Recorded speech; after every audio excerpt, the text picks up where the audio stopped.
Bonjour à toutes, bonjour à tous et bienvenue à notre Histoire en tête, l'émission de la Société historique de Montréal.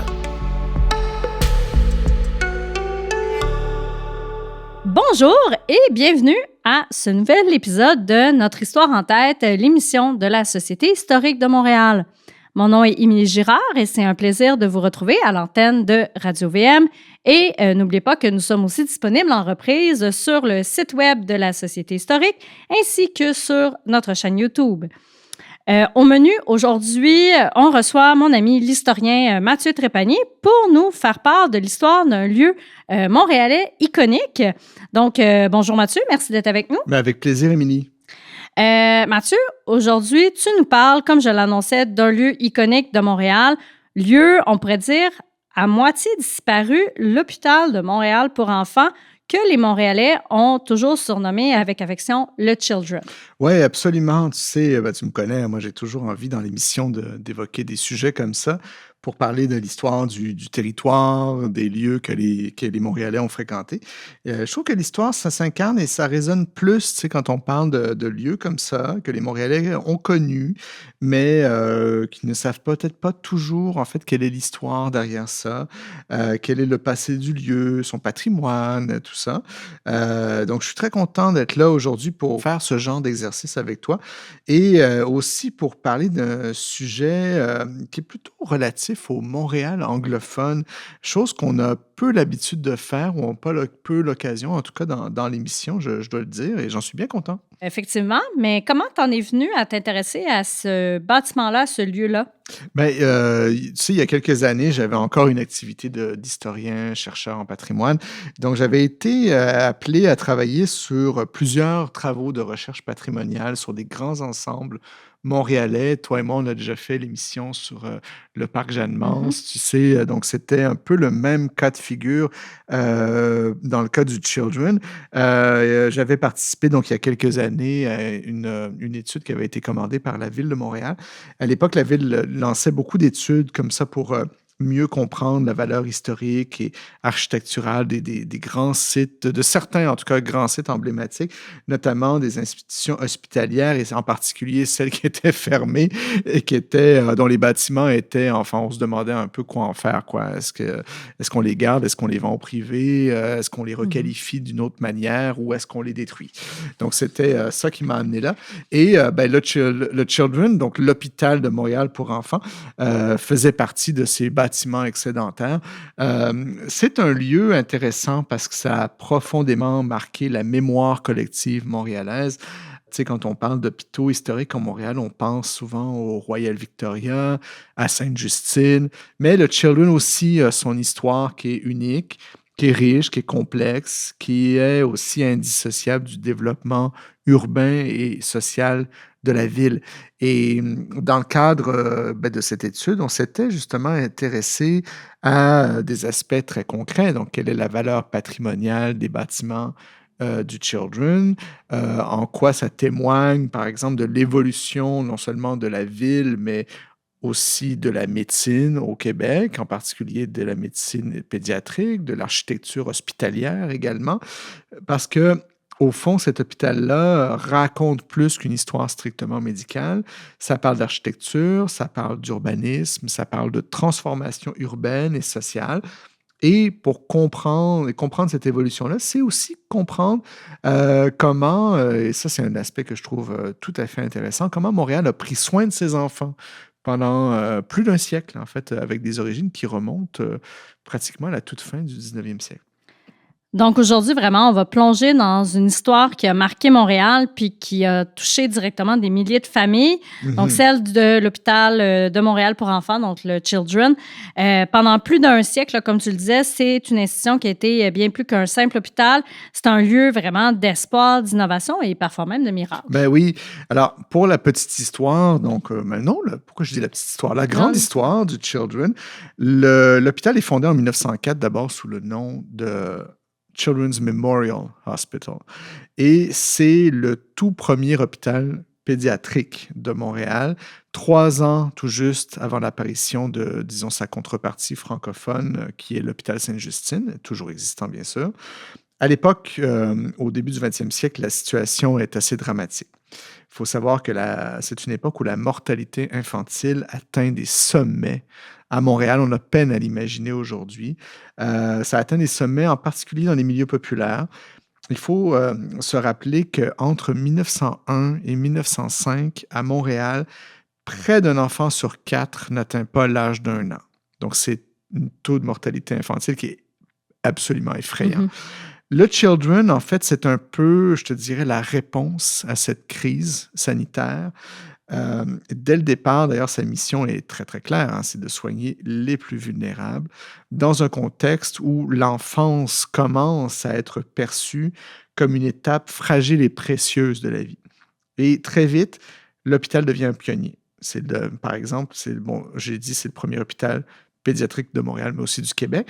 Il va s'imposer comme un acteur central dans notamment la lutte contre la tuberculose, grave problème de santé à l'époque, les épidémies qui continuent un peu à exister et les malformations congénitales. Et son rôle ne va pas s'arrêter aux soins. Le Children va aussi devenir un centre d'enseignement et de recherche affilié à l'Université McGill dès les années 20. Et au fil du temps, il va accumuler notamment toutes sortes de premières. Donc, une première clinique d'orthophonie pédiatrique au Canada, première chirurgie cardiaque pédiatrique au Canada, premier département de psychiatrie pour enfants au Canada. Bref, ça va être un laboratoire vivant où vont en fait s'inventer les soins pédiatriques. Donc aujourd'hui, on va vraiment revisiter cette grande aventure, parler des bâtiments, des médecins, des petites histoires derrière la grande histoire, puis comment encore aujourd'hui le nom du Children évoque autant d'émotions dans la population montréalaise. Oui, puis c'est ça pour comprendre pourquoi le Children voit le jour en 1904. Donc replongeons-nous, Émilie, dans le Montréal du tout début du 20e siècle. Et je dirais même fin 19e, à cette époque, donc Montréal connaît une croissance démographique fulgurante. On est en plein essor industriel avec des quartiers ouvriers qui deviennent très densément peuplés, où les conditions sanitaires sont de plus en plus souvent déplorables. Je me souviens, en préparation de cette émission-là, j'avais refeuilleté Montreal by Gaslight et The City Below the Hill, qui sont deux ouvrages qui datent de la toute fin du 19e siècle et qui font un portrait un peu, du Montréal, surtout le Montréal populaire de cette époque-là. Je pense que c'est dans Montreal by Gaslight, où notamment l'auteur, qui est anonyme, raconte que dans certains quartiers, comme Griffintown, par exemple, il y a des... comment on appelle les gens qui opèrent des charrettes? Des charretiers. Des charretiers. Bref, des gens avec des charrettes et dont le travail, c'est de sillonner Griffintown toute la journée pour récupérer les cadavres, parce qu'il y en a à longueur de journée. Mais justement, en fait, les enfants paient le prix fort de cette situation-là. Donc, c'est pour donner une idée de l'état dans lequel se trouve Montréal au tournant du 19e et du 20e siècle. Le taux de mortalité infantile, je le mentionnais tout à l'heure, était... Et en fait, c'était effroyable, c'était extrêmement élevé. On parle, chez les Canadiens français, on avait calculé entre 1901 et 1905, donc 289 décès pour 1000 enfants en milieu urbain et 186 pour 1000 chez les anglo-protestants. Donc, dans un cas comme dans l'autre, c'est énorme. Il existe à l'époque, bien sûr, et depuis longtemps, des hôpitaux généralistes. Il y a même des hôpitaux qui se spécialisent, par exemple, dans la convalescence. Il y en a d'autres qui se spécialisent dans les maladies infectieuses, par exemple. Mais il n'y en a aucun encore qui est pensé pour les enfants. Et à cette époque-là, il faut dire aussi que la pédiatrie comme discipline de la médecine s'en est un peu qu'à ses débuts. La société commence seulement à voir l'enfance un peu autrement. L'expression consacrée de l'époque, pricing the priceless child, ça commence à apparaître. Donc, l'enfance n'est plus vue à l'époque comme une simple étape vers l'âge adulte, mais comme une période fragile qui mérite des soins spécialisés. Et c'est dans ce contexte-là qu'un groupe de médecins montréalais qui était notamment mené par le docteur, son nom est très long, Alexander Mackenzie Torrance Forbes. Voilà, on va l'appeler Dr. Forbes pour l'exercice d'aujourd'hui, mais lui décide d'agir. Et ce groupe de médecins-là, en fait, leur objectif est simple, mais ambitieux, c'est de créer donc cet hôpital entièrement dédié aux enfants, un endroit où on pourrait traiter les maladies infantiles, mais aussi les prévenir, aussi faire de la rééducation et de l'éducation des enfants. Et dès le départ, l'accent est mis notamment sur des affections qui frappent durement à l'époque, hein, notamment la tuberculose osseuse, les malformations et les complications qui font suite aux maladies infectieuses qui sont encore monnaie courante au début du 20e siècle. Donc le projet va se concrétiser assez rapidement. En janvier 1904, le Children's Memorial Hospital, donc, qui est un peu l'ancêtre, au fond, de l'hôpital de Montréal pour enfants, va ouvrir ses portes, tout d'abord dans une maison, donc pas du tout un équipement hospitalier, mais une maison louée au coin de la rue Guy et de l'avenue Lincoln. Et c'est très modeste à l'origine, hein. Il y a à peine une douzaine de lits, il y a une petite équipe, il y a une école d'infirmières, en fait, qui est quand même fondée à même l'hôpital dès la première année. Et c'est une première, donc à Montréal, même au Québec. Et c'est aussi, en fait, un des premiers hôpitaux pédiatriques à voir le jour en Amérique du Nord. Et dès ses débuts, l'hôpital va attirer d'abord le soutien des familles de la bourgeoisie anglophone, mais aussi celui de certaines associations caritatives qui vont le soutenir dans sa mission. Et très vite, le Children's Memorial Hospital va jouer un rôle crucial pendant les périodes d'épidémie. Notamment à Montréal, on l'oublie, mais il y a eu une épidémie très grave de poliomyélite dans les années 1910 qui a fait de nombreuses victimes chez les enfants. Et la première grande pandémie du 20e siècle, qui était la grippe espagnole, qui a surtout sévi en 1918, dernière année de la Grande Guerre, qui a fait pratiquement autant de morts, en fait, dans le monde que la Première Guerre mondiale. Et ce contexte-là, évidemment, touche Montréal et va obliger l'hôpital, donc qui est tout jeune quand même, à ouvrir un premier pavillon de quarantaine. En parallèle, l'hôpital va développer tranquillement des services pionniers, comme par exemple un département de services social dès 1916, une école aussi pour les enfants handicapés, avec des services spéciaux personnalisés pour leurs besoins. Bref, ce premier Children va s'inscrire dans un mouvement international où on réinvente complètement la prise en charge de l'enfance. Donc, le début du 20e siècle, c'est vraiment une époque charnière pour la médecine pédiatrique. Oui, c'est ça. Alors, pour la médecine en général et surtout pour la pédiatrie qui est encore toute jeune. À Montréal, donc je le disais, la situation des enfants est vraiment dramatique. On parle d'un taux de mortalité infantile qui est parmi les plus élevés parmi les pays industrialisés. Un enfant sur 4 meurt avant son premier anniversaire. Donc, les maladies infectieuses aussi sont très graves, comme la diphtérie, la rougeole, la polio et la tuberculose, je l'avais mentionné. À l'époque, les grands hôpitaux montréalais, comme le Montreal General Hospital ou le Royal Victoria, soignent effectivement des enfants, mais ils ne sont pas adaptés à leurs besoins spécifiques en tant qu'enfant.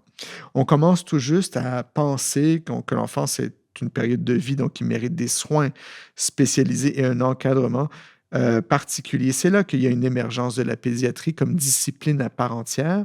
Et c'est dans ce contexte-là que ce groupe de médecins, donc mené par le Dr. Forbes, décide d'agir. Ils veulent un hôpital qui est entièrement dédié aux enfants pour leur offrir des soins, mais de la réadaptation et de l'éducation aussi pour ces petits patients qui autrement auraient été probablement laissés pour compte.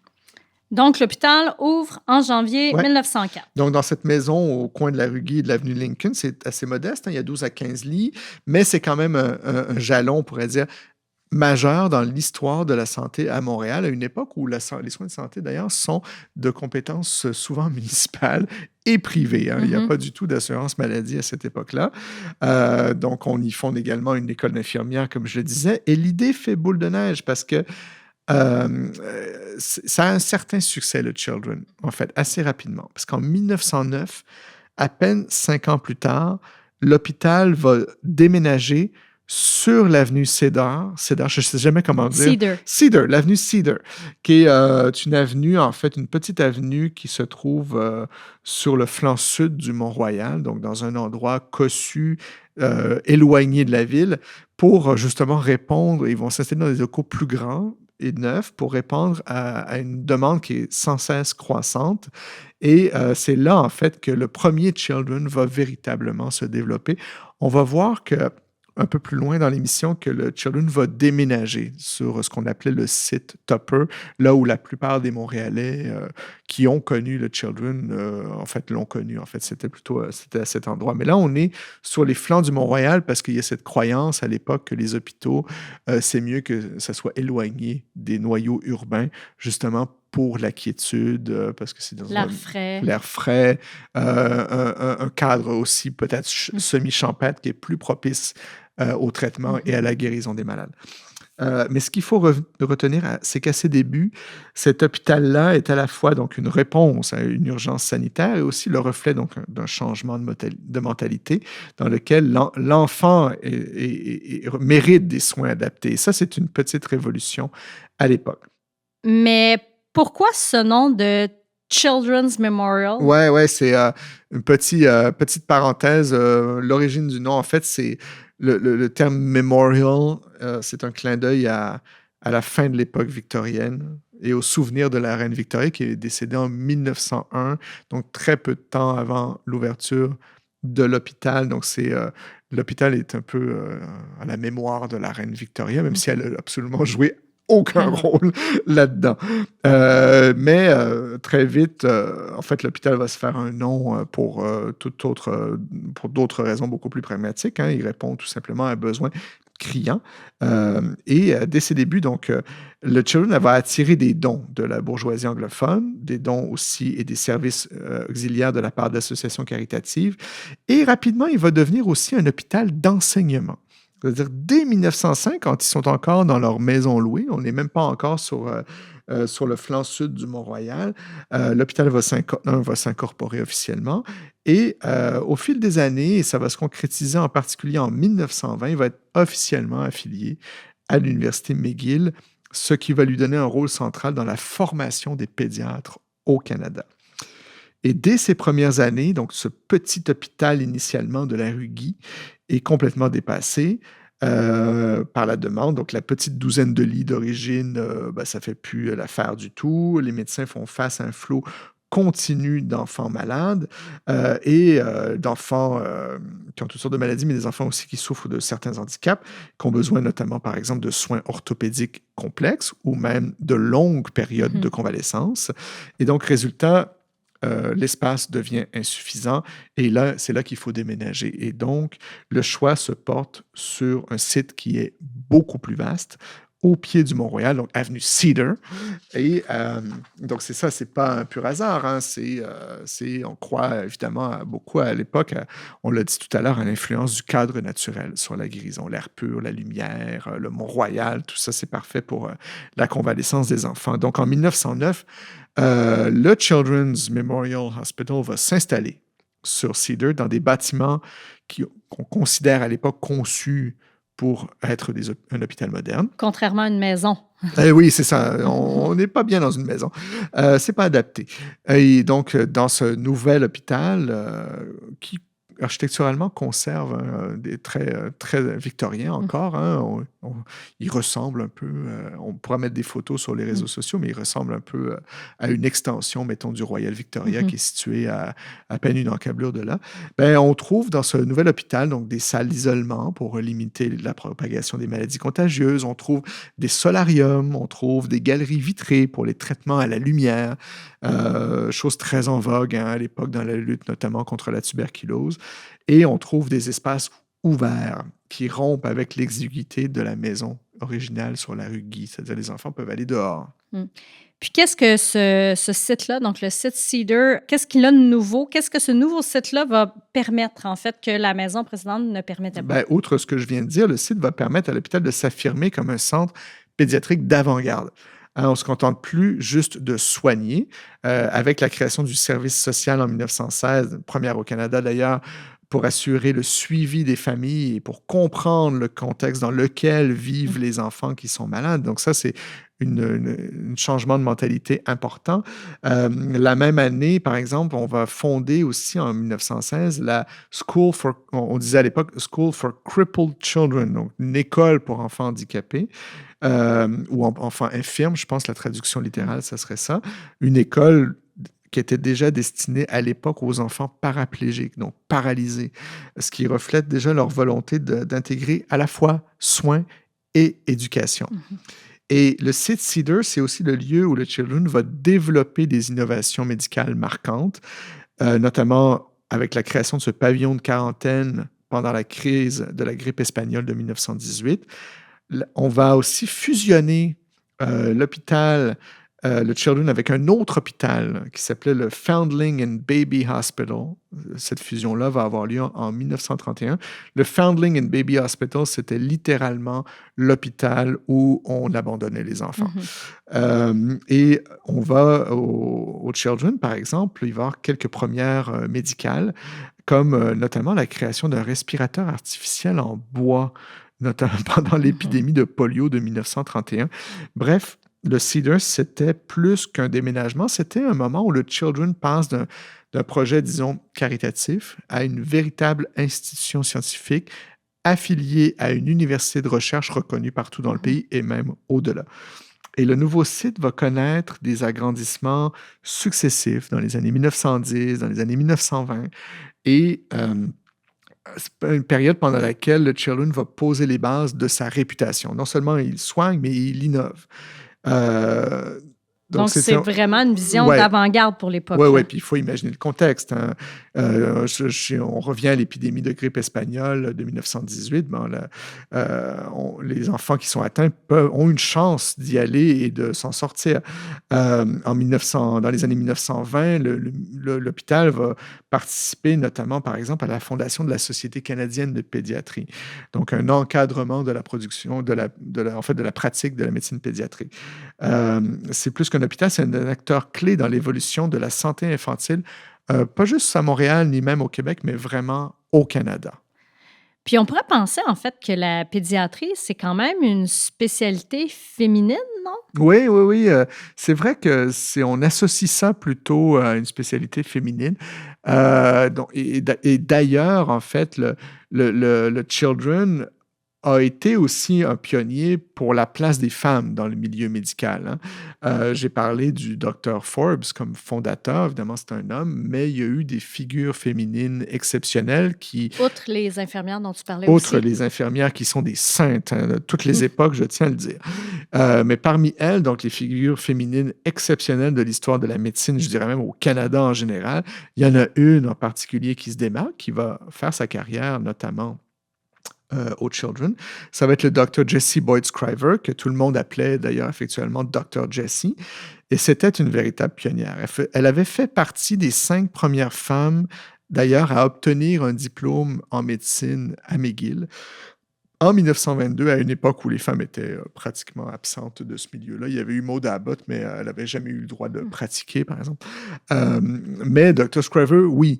Et elle avait choisi la médecine et la médecine pédiatrique. Et avec ce choix, elle était devenue la première femme pédiatre à Montréal. Et elle a travaillé tantôt aux Children, tantôt au Royal Vic, et je pense souvent aux 2 endroits en même temps pendant plus de 40 ans, de 1926 à 1967. Ça veut dire qu'il y a des gens, il y a des Montréalais en vie qui nous écoutent en ce moment, qui ont peut-être connu enfant le Dr. Jessie. Donc, si c'est le cas, écrivez-nous. Donc, imaginez l'impact, 4 décennies consacrées aux enfants dans un contexte où la médecine et la société changeaient radicalement. Et le Dr. Jessie n'a pas seulement soigné des enfants, donc elle a ouvert des portes, parce que grâce à elle, des générations de femmes ont pu envisager une carrière en médecine. Et c'est aussi ça, je dirais, l'héritage du Children. J'ai l'impression de faire une pub pour le Children, mais en fait, c'est pas le cas. C'est vraiment un truc important historiquement. C'est un hôpital pionnier, autant sur le plan scientifique que social.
besoin de main, j'ai besoin de bras. Je me présente, je suis le docteur Frankenstein.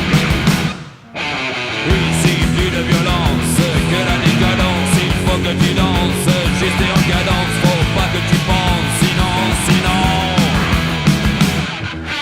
Mais que Jésus me pardonne, si j'ai les cerveaux qui déconnent, si j'ai les cerveaux qui déconnent, j'entends la foule qui klaxonne. Nous sommes de retour dans les chics locaux de la Société historique de Montréal, sur la place Jacques-Cartier, en plein cœur du Vieux-Montréal. Et on vient d'entendre un classique de 1984, Hôpital, du groupe français Oberkampf. Oui, alors c'est pas tout à fait pour les enfants, cette tune-là. Ça évoque pas exactement la pédiatrie, mais ça évoque les hôpitaux. Donc voilà, on en parlait tout à l'heure, Émilie, après on a mentionné le site Cedar, puis après ça, le site Tupper.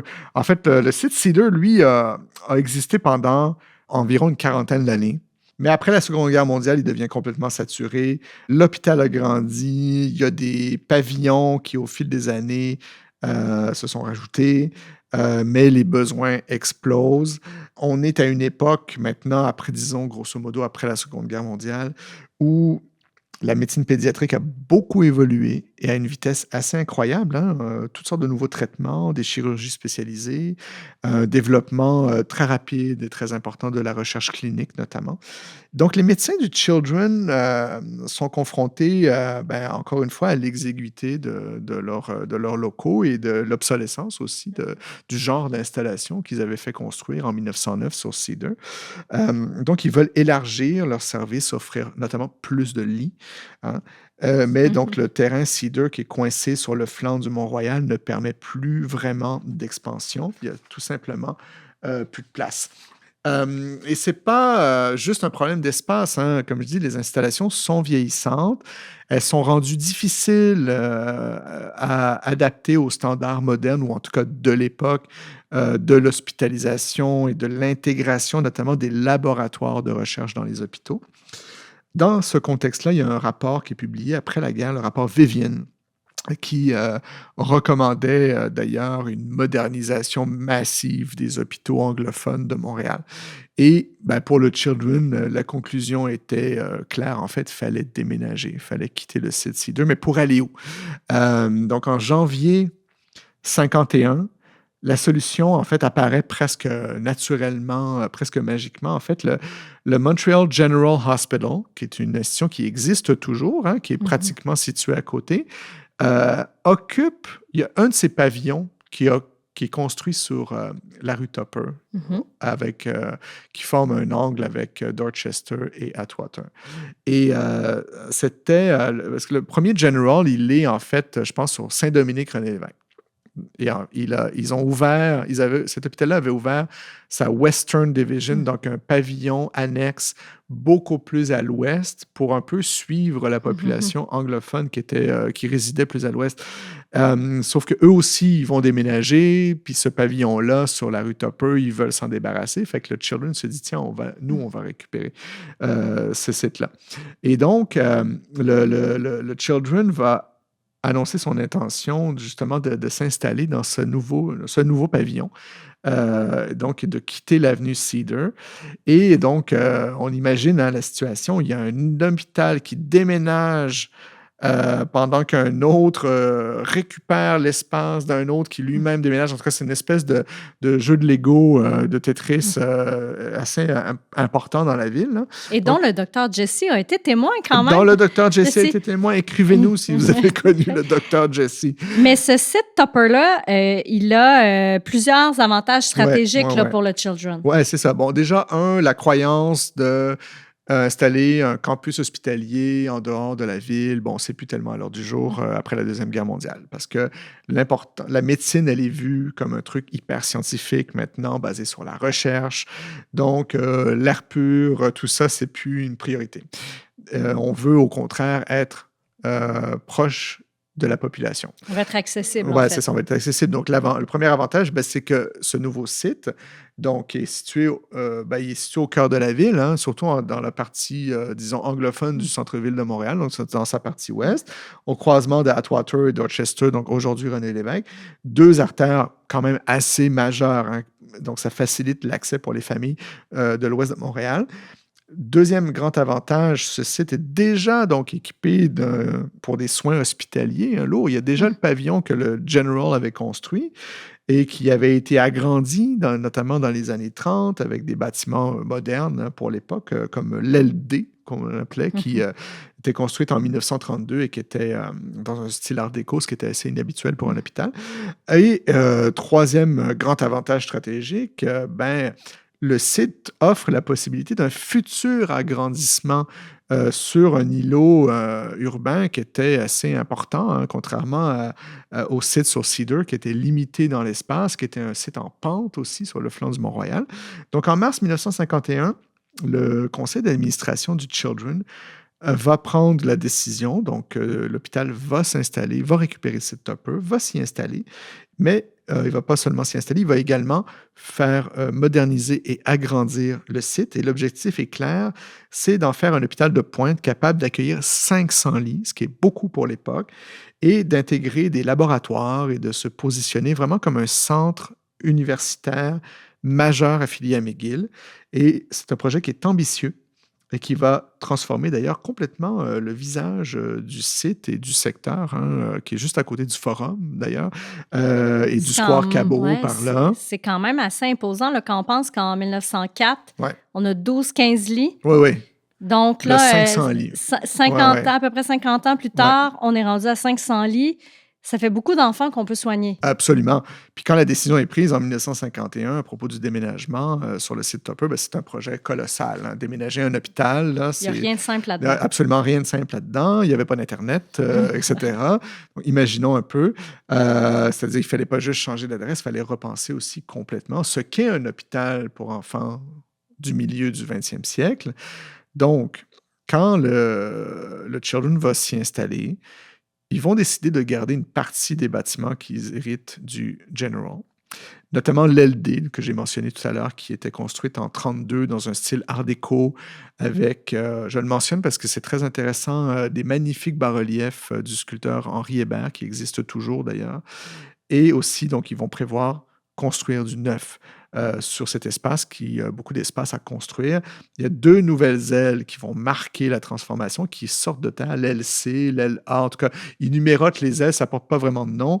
On mettra des photos sur les réseaux sociaux pour que vous compreniez. Oui, parce que là, D est arrivé avant C et C est arrivé avant Puis A. la numérotation a changé. Bref, c'est compliqué. Ouais. Mais bref, ces ailes, il y a 2 nouvelles ailes donc, qui sont érigées entre 54 et 56 par un grand architecte de l'époque, James McDougall. Et donc, c'est un changement radical d'échelle et de style. On quitte le modèle cottage, maison de campagne du site C2 avec des pavillons dispersés dans un cadre verdoyant pour un hôpital vertical, urbain, moderne, qui ressemble presque à un gratte-ciel. On ne pensait pas construire autrefois des hôpitaux dans les gratte-ciels. Je pense que le CHUM actuel, par exemple, qu'on voit depuis nos fenêtres ici à la Société historique de Montréal, un bon exemple de ça. C'est un très bon exemple de ça. C'est une architecture donc fonctionnaliste qui est influencée par les grands complexes hospitaliers nord-américains d'après-guerre, donc béton, acier et grandes façades vitrées.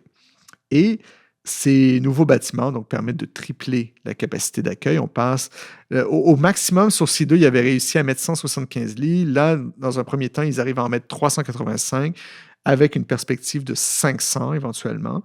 On va ajouter des salles de chirurgie spécialisées, des laboratoires, un amphithéâtre pour l'enseignement et même un gymnase pour la physiothérapie. Donc, un ensemble très, très, très moderne.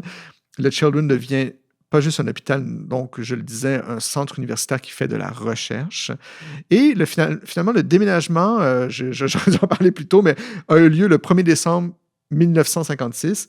Et ils déménagent, ça leur prend 2 jours. Ils arrivent à orchestrer ça en 2 jours, ce qui est un tour de force. D'une efficacité redoutable. Incroyable.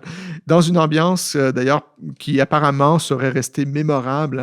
Si on se fie aux sources, pour ceux qui ont participé à ce déménagement, on transfère ces 2 jours-là, 1er et 2 décembre 1956, des dizaines de jeunes patients depuis le site C2 jusqu'au site Tupper à travers la ville par ambulance. Et pour la petite histoire, il reste quelque chose, ou en tout cas, il est resté quelque chose du site Cedar. on avait récupéré des pierres gravées du site Cedar sur lequel était inscrite la devise d'Ambroise Paré, donc médecin du Moyen Âge. Je le pensais, Dieu le guérit. Et donc ce sont des pierres gravées qui sont récupérées, qui sont installées à l'entrée du nouveau bâtiment. Malheureusement, ces pierres ont disparu aujourd'hui. On ne sait plus où elles sont. La légende raconte que c'est un médecin qui est parti avec à sa retraite. Mais bon, je ne sais pas si c'est vrai. Donc, c'est un symbole de continuité quand même dans ce grand changement. Et ce moment marque l'entrée donc, du Children dans une nouvelle époque, celle d'un hôpital à la pointe de la médecine pédiatrique et aussi profondément ancré dans la vie urbaine et dans la trame montréalaise. Puis juste par curiosité, il arrive quoi avec le site Cedar? Ben, je te disais qu'ils avaient enlevé les pierres où il y avait la devise d'Ambroise Paré.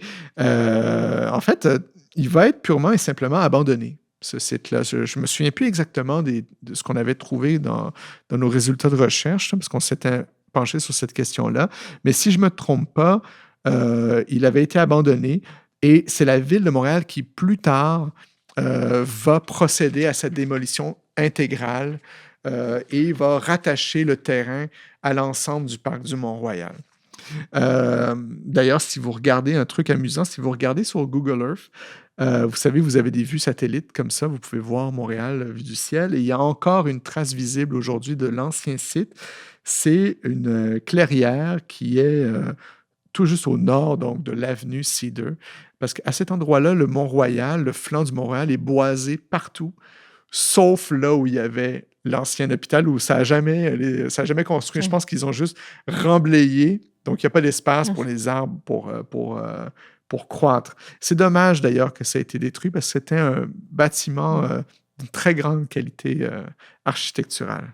Là, j'imagine que avec le baby boom qui suit la Seconde Guerre mondiale, ces enfants-là, qui sont de plus en plus nombreux, vont malheureusement remplir les lits. Les 500 lits. Les 500 lits. Ben Donc, oui. est-ce que ça va suffire ou faudra rapidement agrandir encore l'hôpital?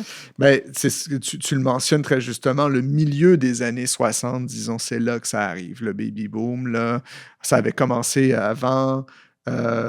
L'interprétation de ce qu'a été le baby boom varie en termes de périodisation. Est-ce que c'est 1945, 1960? Bref, peu importe. Mais il y a beaucoup d'enfants. Il y a beaucoup d'enfants, c'est ça. Le résultat, c'est qu'au milieu des années 60, ben, l'hôpital est redevenu trop petit pour les besoins qui explosent pour plusieurs raisons. Donc, évidemment, la croissance démographique, on l'a mentionné, qui amène beaucoup d'enfants à soigner.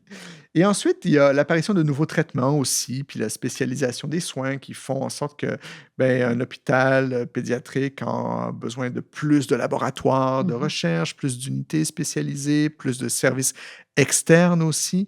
Et il y a aussi un facteur social majeur qui arrive au Québec en 1961. Et il y a des gens qui sont toujours parmi nous et qui ont connu cette époque. C'est l'entrée en vigueur de l'assurance hospitalisation. C'est un peu le prélude à l'assurance maladie. La carte soleil. C'est-à-dire que l'assurance hospitalisation, c'est que vous pouviez enfin aller vous faire soigner à l'hôpital et vous n'aviez pas à payer. Et donc là, évidemment, le résultat de ça, c'est que tous les gens qui n'avaient pas les moyens de se faire soigner, mais là, tout à coup, ils ont les moyens, ils ont la possibilité, et donc ils se rushent à l'hôpital.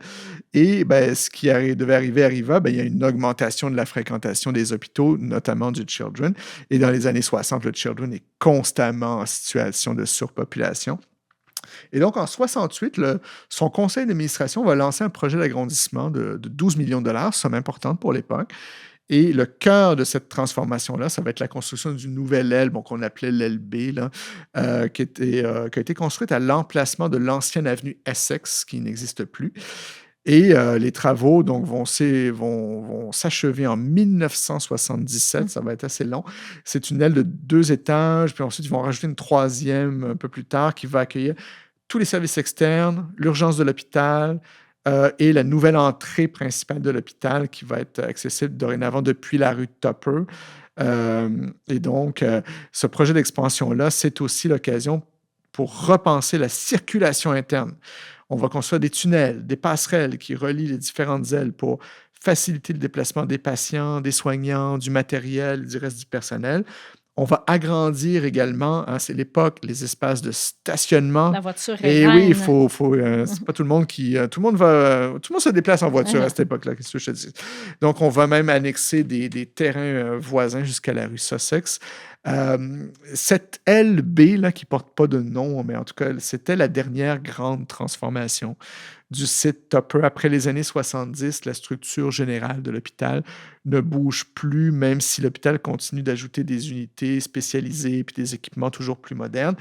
Et le Children reste sur le site Tupper jusqu'en 2015, avant son déménagement vers le site Glen. Donc, là où, en fait, vers ce qu'on appelle le CUSUM, le MUHC aujourd'hui. Mais pour beaucoup de générations de Montréalais, des gens qui nous écoutent encore, ils sont là, qui ont très bien connu cet hôpital-là.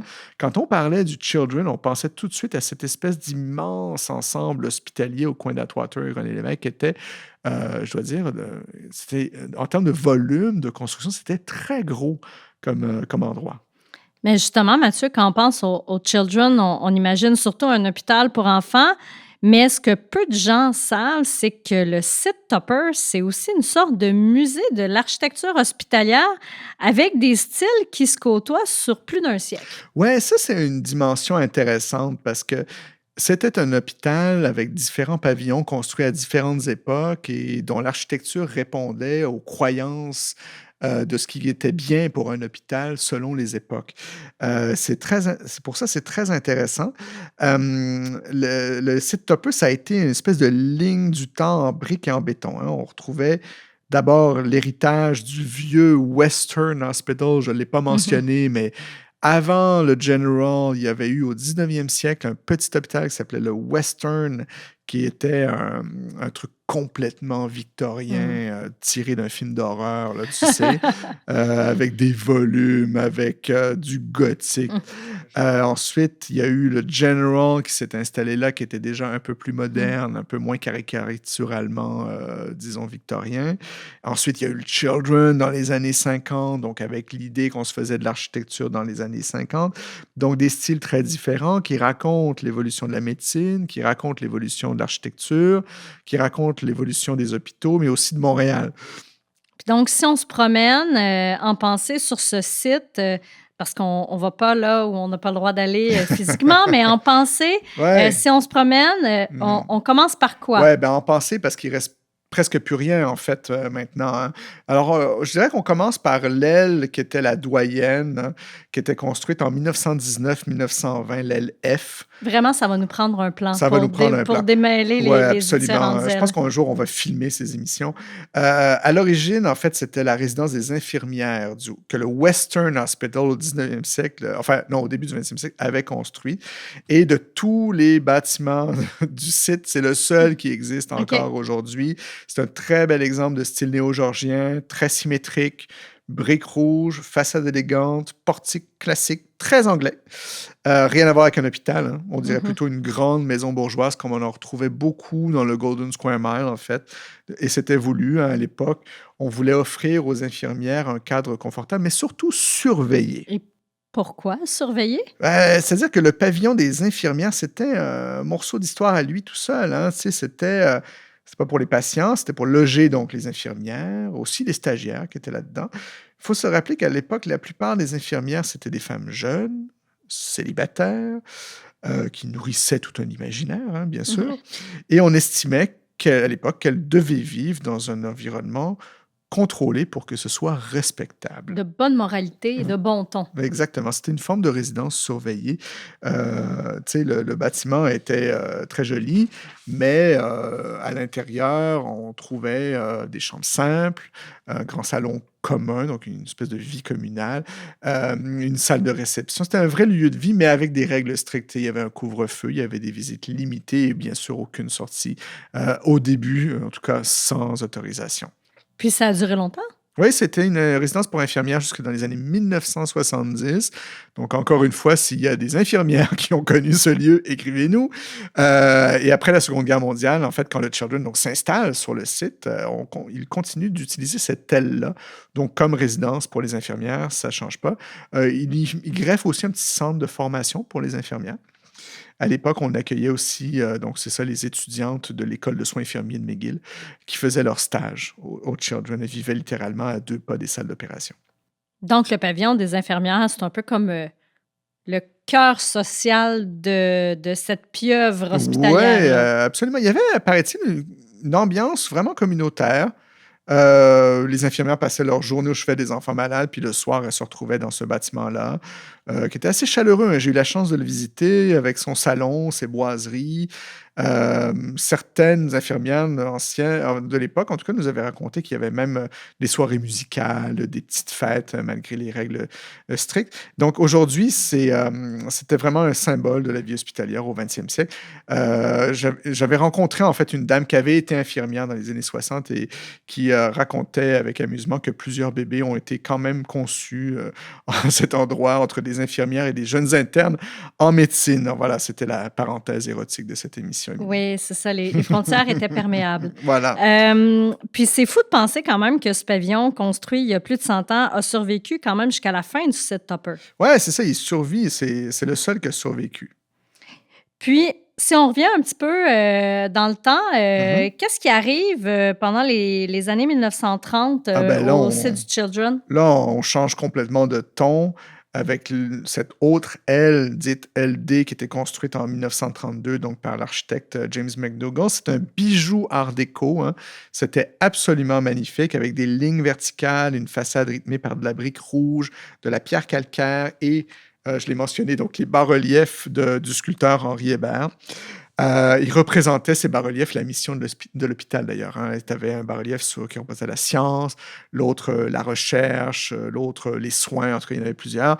Et c'est rare de voir de l'art déco appliqué à de l'architecture hospitalière à Montréal et c'en était un superbe exemple. Puis j'imagine qu'après la guerre, tout va encore changer. Ouais, on est dans la modernité, on est dans le fonctionnalisme. Il y a ces 2 nouvelles ailes donc, que je mentionnais qui étaient construites en 1956. Donc là, fini le charme art déco ou même néoclassique. Là, on est dans des tours rectangulaires en béton et en acier qui sont pensées pour maximiser la lumière, maximiser la ventilation et surtout la capacité. Ça donne donc des bâtiments qui étaient assez imposants, qui étaient typiques de cette époque-là. Puis la dernière grande touche, l'LB. Ouais, Qu'est-ce qui arrive avec on l'LB? va conclure là-dessus, parce que c'est la moins intéressante. C'était ajouté dans les années 70, donc sur l'emprise de l'ancienne avenue Essex, qui devient un terrain. Donc, on suit cette petite aile qui va abriter l'urgence, donc je disais les services externes. Ça devient aussi l'entrée principale de l'hôpital, donc les gens ont connu cette aile-là en premier, hein, souvent. C'était pas l'aile la plus esthétique, même les architectes le disent, hein, mais elle répondait en fait aux besoins énormes qui apparaissent dans les années 70. Et c'est ça qui est intéressant, c'est que chaque aile raconte les priorités un peu de son époque. Et en regardant l'ensemble, ben, on voit en fait un siècle de médecine et d'architecture. Mathieu, on sait que le Children a marqué la vie de milliers de familles montréalaises, mais il a aussi marqué la médecine au Canada. Pourquoi parle-t-on vraiment d'une institution pionnière? Là, tu l'as évoqué un petit peu auparavant, Ouais. mais en quoi ça consiste? Ben, c'est ça, c'est ce qu'on disait au début, c'est que le Children, c'est pas juste un hôpital, c'était un laboratoire d'innovation médicale depuis ses débuts. C'était donc le premier en son genre, c'était une idée révolutionnaire pour l'époque de créer un hôpital juste pour les enfants. Et il y a eu l'hôpital a eu enchaîné en fait les premières, hein, canadiennes, et il y en a eu beaucoup. Donc j'en ai mentionné quelques-unes tout à l'heure, auxquelles je rajouterais celle de 1931 lors de l'épidémie de polio à Montréal. Le médecin du Children, le Dr. Howard Mitchell, fabrique avec le charpentier de l'hôpital un respirateur artificiel en bois dans l'atelier de l'hôpital. C'était artisanal et très efficace et c'est un modèle qui va inspirer une fondation anglaise, la Nuffield Foundation, qui va en faire une version améliorée qui va distribuer d'ailleurs dans le monde entier, hein. Et il y a d'autres jalons importants. 1933, première clinique d'autophonie pédiatrique au Canada. 38, première opération de correction d'une malformation cardiaque congénitale au Canada.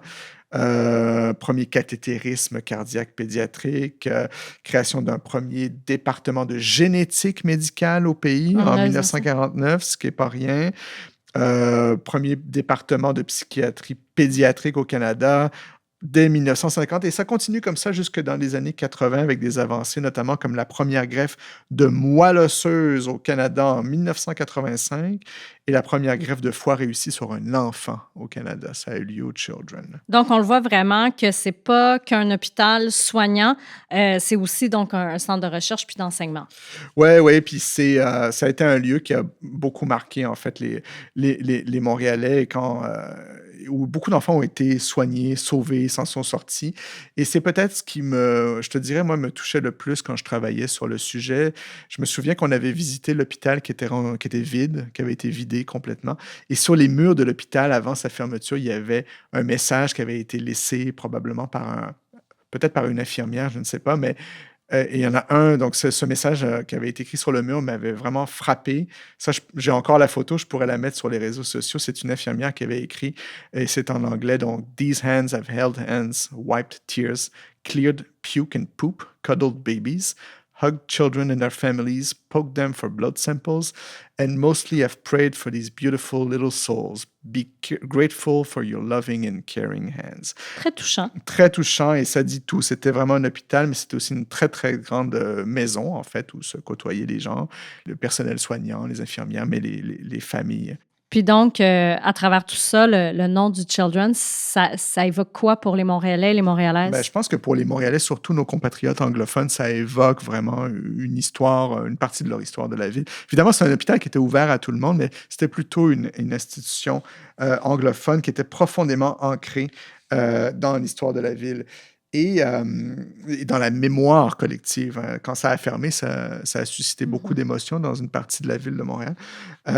Et donc, ils ont déménagé, comme je le disais, finalement au CUSUM, c'est-à-dire que l'hôpital en tant qu'entité existe toujours, est une entité constituante du CUSUM de McGill, donc le méga-hôpital de McGill. Mais après la fermeture, en 2018, le chantier a commencé, ça a complètement été démoli, ça a été une décision... évidemment, qui a heurté les sensibilités de beaucoup de Montréalais. Parce qu'on peut parler d'une décision quand même controversée parce qu'il y avait quand même un intérêt patrimonial. Oui, et puis, tu sais, on se dit, est-ce que ça pourrait servir à quelque chose d'autre, etc. Mais encore une fois, la démolition était c'était une question de coût, quoi. C'est toujours un peu la même histoire, malheureusement, en patrimoine. Et donc, c'était un peu ça, la fin du site Tupper à partir de 2018. C'était le reflet d'un débat plus large entre mémoire et ces développements urbains. Donc, on a perdu les briques, mais pas les souvenirs. Voilà, ouais. En gros, c'est ça. Donc, Mathieu, on arrive à la fin de l'émission. Merci infiniment pour ce rappel historique de ce lieu montréalais qui est aujourd'hui disparu, sauf le bâtiment des infirmières. Sauf le bâtiment des infirmières, oui. Mais avec plaisir, Émilie. J'adore parler de l'histoire des lieux montréalais et en particulier du Montréal disparu. Oui, donc tu es, en fait, peut-être que peu de gens le savent, mais tu es l'administrateur en chef de la page Facebook Montréal disparu. Oui, 60 000 membres, donc on est une petite gang comme ça. Donc, le Montréal disparu suscite de l'intérêt parmi la population. Bien, absolument. Et on aura sans doute l'occasion de remettre ça cette saison. Donc, on vous rappelle qu'on a fait un épisode similaire sur le parc Jeanne-Mance.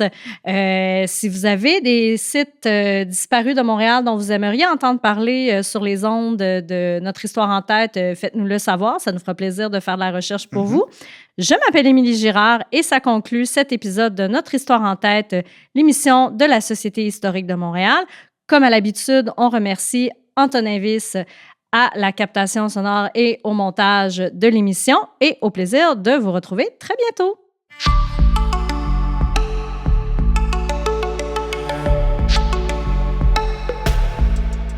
Nous en sommes maintenant à la fin de cette émission.